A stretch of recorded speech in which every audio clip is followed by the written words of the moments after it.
दोस्तों, सबसे पहले मैं आपको बताना चाहता हूं कि इस कहानी के अंत तक आपके चेहरे पर मुस्कान आ जाएगी, क्योंकि आप इसे ध्यान से सुनने के बाद कुछ जानेंगे जो जीवन बदलेगा। पर्याप्त है तो कहानी शुरू करें। अपने मन को शांत कैसे करें, जीवन बदल देने वाली कहानी से सीखें। दोस्तों, एक लड़का एक महात्मा से कहता है, महात्मा जी, मेरे जीवन में बहुत उथल पुथल है, कृपया मेरा मार्गदर्शन करें ताकि मैं इस उथल पुथल से छुटकारा पा सकूं। लड़के से महात्मा ने पूछा, तुम्हारे जीवन में अशांति क्यों है? तब लड़का जवाब देता है, अत्यधिक विचारों के कारण मेरे भीतर कई तरह के विचार चलते रहते हैं, जिसके कारण मेरा मन परेशान रहता है। तब महात्मा जी मुस्कुराते हुए लड़के से कहते हैं, आसमान की ओर देखो, क्या सूर्य दिखाई देता है? लड़का आसमान की ओर देखकर कहता है, हाँ गुरुदेव, दिख रहा है। तब महात्मा जी लड़के से पूछते हैं, अगर तुम लगातार धूप में खड़े रहोगे तो क्या होगा? लड़का कहता है कि गुरुदेव, उसे गर्मी लगेगी और उसका शरीर बेचैन हो जाएगा। तब महात्मा लड़के से पूछते हैं कि अगर धूप में खड़े होकर गर्मी लगती है तो किसका दोष है, सूरज की, गर्मी की या आपकी? लड़का कुछ देर सोचता है और कहता है, कृपया बताएं गुरुदेव। वह महात्मा जी मुस्कुराते हुए उस लड़के से कहते हैं कि सूरज का काम गर्मी देना है और गर्मी का काम गर्मी लेना है, इसलिए यह तुम्हारी गलती है कि तुम धूप में खड़े हो। आप चाहें तो छाया में जाकर बैठ सकते हैं।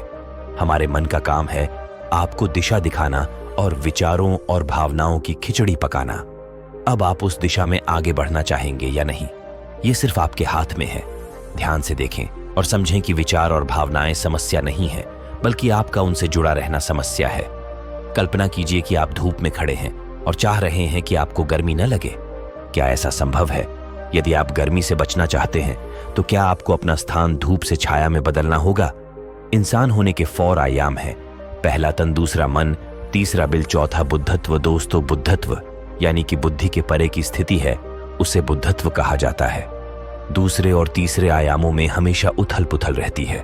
इसका मतलब यह है कि दिमाग में विचार चलते रहते हैं और दिल में भावनाएं चलती रहती हैं, और ये दोनों ही आयाम बहुत शक्तिशाली हैं।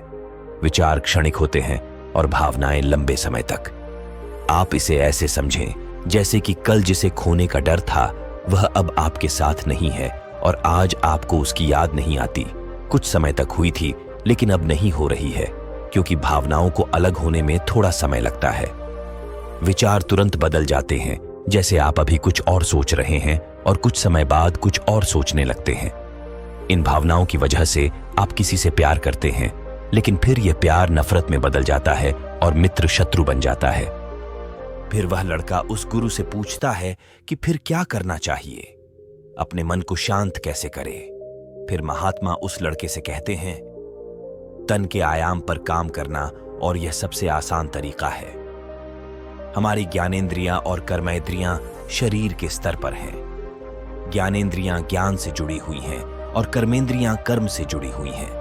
हम उनके प्रति अधिक भावुक हो सकते हैं, और इसका अर्थ है कि हम जो भी करें आनंद के साथ करें। पानी पीते समय पूरी तरह से अपना 100% देना चाहिए।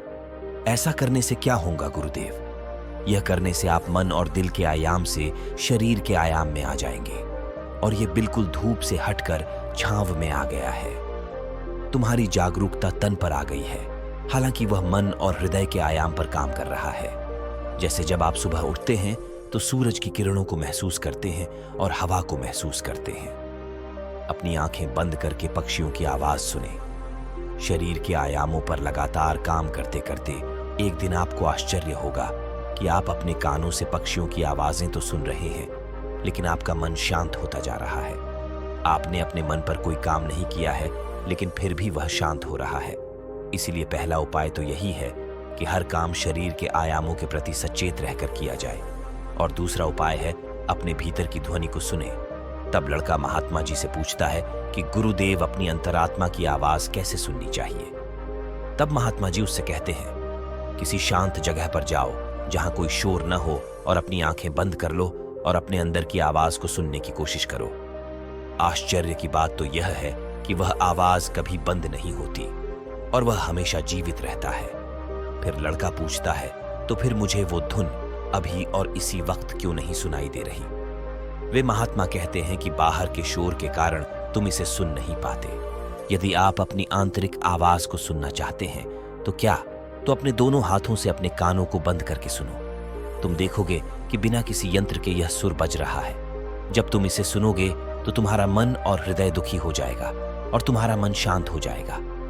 एक बात हमेशा याद रखें कि दिमाग तभी सबसे ज्यादा सक्रिय होता है जब उसे आपसे ऊर्जा मिलती है। यदि आप अपनी ऊर्जा अपने शरीर और अपनी आंतरिक आवाज को सुनने पर केंद्रित करते हैं तो आपका दिमाग कैसे सक्रिय होगा। पर समस्या क्या है पता है तुम्हें?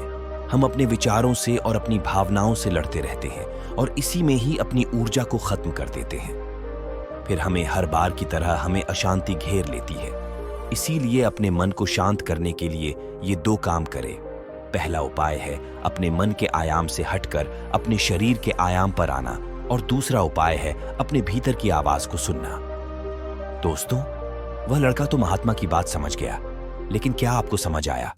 कृपया हमें नीचे कमेंट बॉक्स में कमेंट करके बताएं।